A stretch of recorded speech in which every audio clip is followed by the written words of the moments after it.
मैं परमेश्वर का धन्यवाद देता हूँ इस सुबह के समय प्रभु के चरणों में आने का प्रभु ने मौका हमें दिया।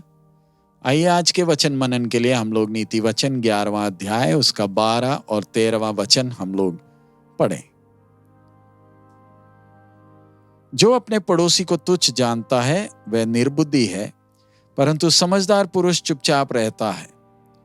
जो लुतराई करता फिरता वह भेद प्रकट करता है, परंतु विश्वास योग्य मनुष्य बात को छिपा रखता है।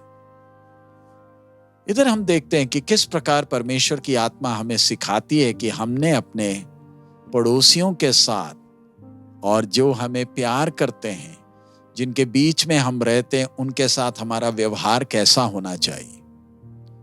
परमेश्वर चाहता है कि हमारा दूसरों के साथ का संबंध अच्छा रहे, तंदुरुस्त रहे। हम उनके साथ सब बात में सहमत तो नहीं होंगे, आत्मिक बातों में भी हमारा विचार एक जैसा नहीं होगा, लेकिन हमारा प्रभु चाहता है कि हम दूसरों को प्यार करें, विश्वास योग्य रहें, भरोसेमंद पड़ोसी की तरह लोगों के साथ हमारा संबंध हो। परमेश्वर चाहता है कि हम हर एक को प्यार करें और आदर करें, बेशक उसमें कमी कमजोरियां हो या ना हो। हमारे साथ का जो हमारे सामने जो भी व्यक्ति आता है उसमें कई ऐसे स्वभाव होंगे जिसे हम पसंद नहीं करते, जिससे हमें नफरत होती है, लेकिन हमारा परमेश्वर चाहता है कि हम उन्हें वैसे ही प्यार करें जैसे हमारा स्वर्गीय पिता उन्हें प्यार करता है। हमारा प्रभु अपने स्वर्गीय महिमा को छोड़कर इस संसार में आया। हम जो उसके दुश्मन थे, हमें प्रभु ने प्यार किया। प्रभु का प्यार हमें ढूंढता हुआ आया, बदले में कुछ नहीं चाहा, और हम में कोई खूबी थी नहीं जो कि उसके प्रेम के योग्य बने, लायक बने, लेकिन उसने अपने उस प्रेम के लिए हमें लायक समझा जो हम कभी सोच भी नहीं सकते।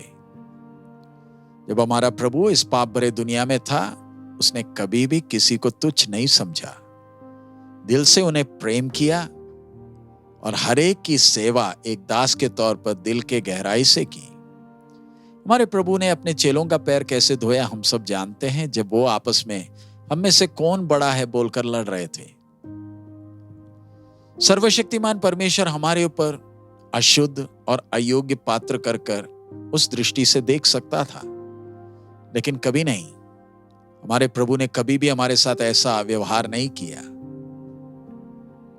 क्या हम जो परमेश्वर के संतान हैं, क्या अपने प्रभु ने दिए हुए नमूने के अनुसार हम चल सकते हैं? जब हमारे प्रभु ने हम मनुष्यों को देखा जो परमेश्वर के मार्ग को छोड़कर पाप में मजा करते हुए प्रभु को दुख पहुंचाने वाले तौर तरीके से जीवन बिता रहे हैं, प्रभु ने संयम के साथ हमारे पीछे मेहनत किया, इसी आशा के साथ कि एक ना एक दिन प्रभु का वो फल प्रकट होगा जो उसकी इच्छा के अनुसार है।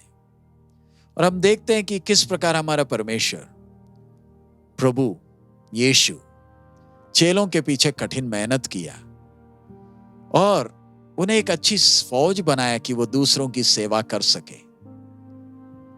जब हम अपने आसपास के लोगों की दुष्टता को देखते हैं, हमारे लिए थोड़ा मुश्किल है कि हम उन्हें प्यार करें। उनकी मूर्खता को नजरअंदाज करते हुए उन्हें प्यार करना थोड़ा मुश्किल है, लेकिन आइए हम परमेश्वर की आत्मा के द्वारा बलवंत हो ताकि हम सब्र के साथ उन्हें प्यार करें। परमेश्वर के प्रेम से हम किसी को भी तुच्छ ना देखें, क्योंकि हर एक को मेरे स्वर्गीय पिता ने बनाया है। जिस प्रकार हमारा पिता हर एक को कीमत देता है, आइए हम भी हर एक प्राण को, हर एक आत्मा को कीमत दे, क्योंकि वो दुनिया में सबसे कीमती है। हम बाहर के चीजों को ना देखें, वरन उस प्राण और आत्मा को देखें जो अंदर है, जो प्रभु की नजरों में बहुमूल्य है। संसार के तौर तरीके अनुसार भी हमारा पड़ोसी हमारे नजदीकी, हमारे दूर के रिश्तेदार से भी प्यारा है, ज्यादा कीमती है। सो परमेश्वर ने हम सबको अलग अलग जगहों में रखा है ताकि हम दूसरों के साथ अच्छे मित्र के तौर पर भरोसेमंद व्यक्ति बन सके, जिन पर लोग आश्रय कर सकते हैं। हम लुतराई करने वाले ना बने, यानी चिकनी चुपड़ी बातें करने वाले ना बने जो लोगों के बीच में झगड़ा पैदा करते हैं। ये चिकनी चुपड़ी बातें करने वाला, लुतराई करने वाला, उस पर कभी भरोसा नहीं किया जा सकता। हम उसको कोई भी दिल की बातें बता नहीं सकते। जो दूसरों की कहानियों को चाहते हैं, गपशप को प्यार करते हैं, उनके लिए ये चिकनी चुपड़ी बातें करने वाला व्यक्ति प्यारा होता है।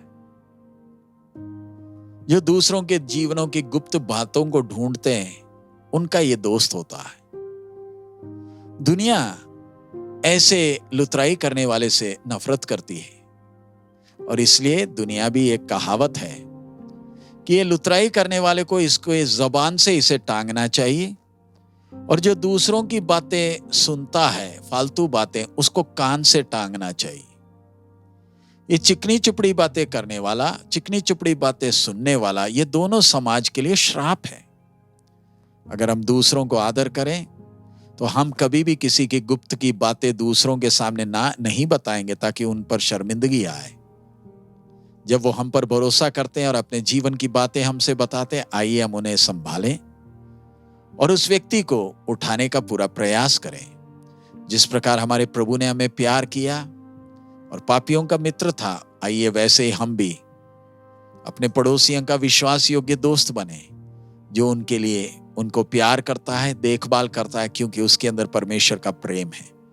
आइए उसके लिए प्रभु हमें मदद करे। आइए प्रार्थना करें।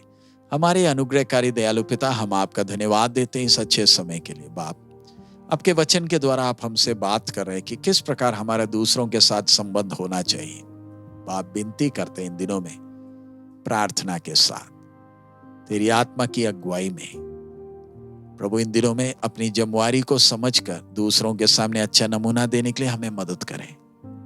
तेरी आशीष मांगते हैं। हमारा जीवन किसी के लिए ठोकर का कारण ना हो और अनाशीष का हो। यीशु मसीह के मधुर नाम से हम मांगते हैं, आमीन।